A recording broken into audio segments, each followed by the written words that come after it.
Lots of heat being built up around this high pressure ridge and across the Pacific Northwest for places like Portland.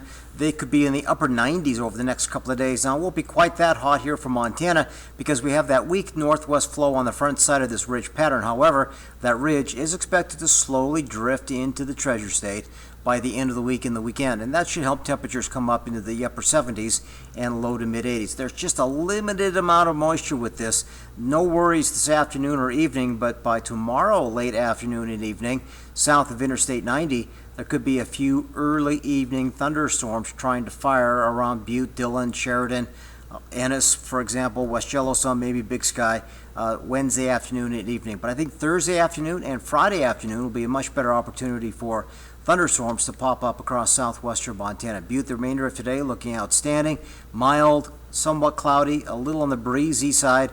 Bozeman, as you look at Baxter Meadows, very green out there today. Mostly cloudy skies for this afternoon and a little bit of wind through about midnight.